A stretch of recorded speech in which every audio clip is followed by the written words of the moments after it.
It's common knowledge that some birds only come to the UK for the summer, to nest before heading further south to spend the winter months. But did you know there are other birds that only come to the UK in the winter? In this video, I'm going to tell you about 5 of those species, where you can find them, what they look like, and where they spend their summer months.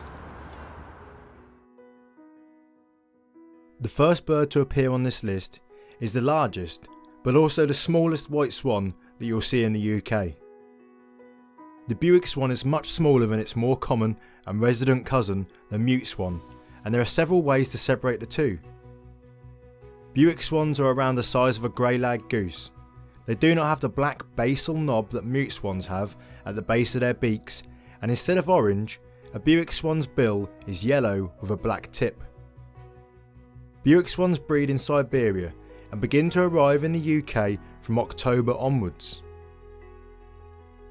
They usually stay here until March, and each year around 4,500 of these birds will arrive.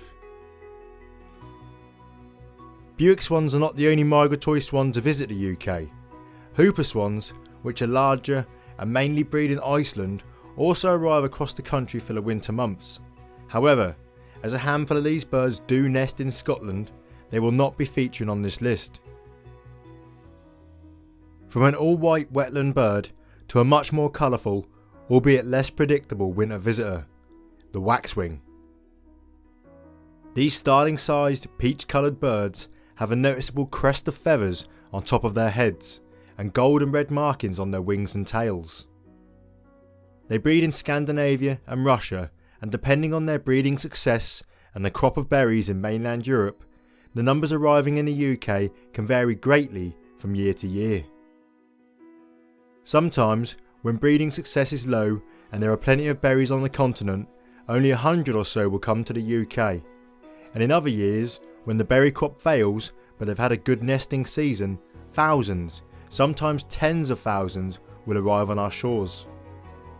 This is called an eruption year, with the birds staying from October till April and feeding mainly on rowan, hawthorn, cotoneaster and roseberries.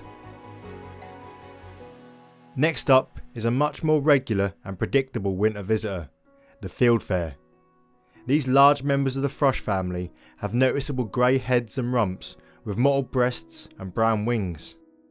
They are very sociable and rove across the countryside in flocks ranging from several birds to more than 100 individuals.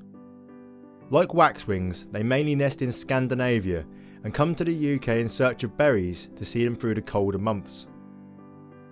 Fieldfares usually arrive around October and can stay until April. Each year, approximately 710,000 of these birds overwinter here. Another member of the thrush family that is only seen in high numbers in the winter is the redwing, but a few pairs of these do nest here, so they will not be featuring in this video. The next bird is in some years the most common visitor on this list, the brambling.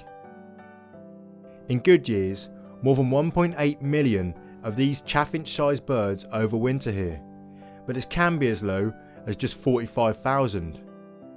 Like the last 2 species, they also nest in Scandinavia and Russia, but they can arrive on our shores as early as the beginning of September and stay all the way through until the end of April. Whilst here, they mainly feed on seeds and grains, and they can most often be seen around farmland, parks and woodlands, and will occasionally visit garden bird feeders. The final bird to feature on this list is a charismatic coastal visitor, the turnstone. I have included these in a bird you can only see in winter video, and that is mostly true. They do not breed in the UK, but they appear here in 2 distinct waves. Populations that breed in Northern Europe pass through the UK on their way south from July onwards, and again in the springtime heading north, whilst birds that breed in Greenland and Canada arrive in August and September and stay here until April or May. They can be seen all around the UK coastline and get their name from their habit of quickly flipping over stones in search of invertebrates and crustaceans to eat. Well, there we go. If you learned something new, check out this British wildlife video, and if you enjoy that, subscribe so you don't miss my future stuff. Thanks for watching. and I'll see you next time.